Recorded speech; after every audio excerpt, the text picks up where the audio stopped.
Now we look onto another useful application of the site colon prefix. Let's say we were looking to see if you're looking to see which website, whether or not your website is going to rank for a particular keyword. So we'll do this again with Squarespace versus Wix. So for Squarespace, if I do the site colon and then the full squarespace.com domain name, and then I have a search phrase, so restaurant website builder is the one I'm going to use, then you'll see a set of results. The first couple are ads, so we can ignore them really because they're just Squarespace and Wix fighting against each other for your eyeballs.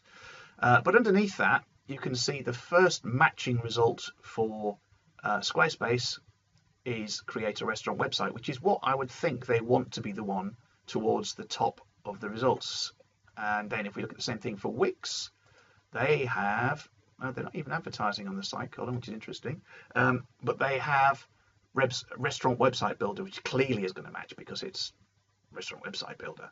It matches the phrase exactly, and it's more appropriate if you're talking about, if you're flipping coins between two different sites or trying to create a distinction between them. Create a restaurant website isn't quite the same phrasing as restaurant website builder, but Google is clever enough and has been clever enough for some time to know that certain phrases are the equivalent of other ones. So creating a restaurant website, if a page is about creating a restaurant website, then Google is likely to match it to restaurant website builder just as much it would to a page that actually has that in its title.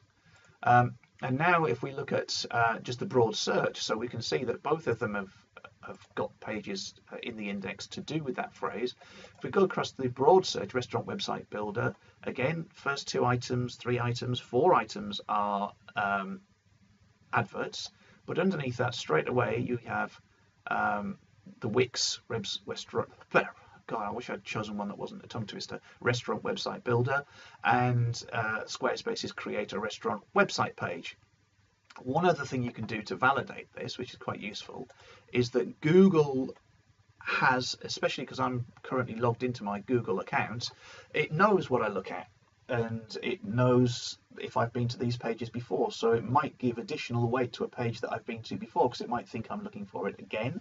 And also it knows where I am physically because it does things like linking to my phone. So if I look down here, it says from your phone location history, my phone's next to me at the moment, I think you're in Hemel Hempstead. It's right. It's a good job I haven't lent my phone to anybody today.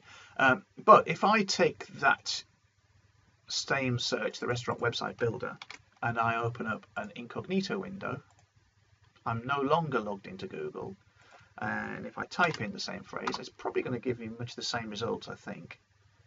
So let's have a look. First few are ads, and then we have, different.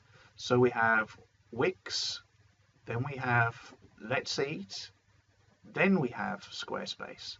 And presumably the weight, because I'm always on squarespace.com and visiting various Squarespace.com subdomains for my own sites and for client sites and things like that, maybe it's weighting in the standard search rankings the create a restaurant website page higher because it knows that I go to Squarespace a lot. Whereas if I just type restaurant website builder into an Incognito window where it doesn't know my account information and my browsing history, then it's saying that the Let's Eat website is a better match for that phrase because it doesn't know my behavior.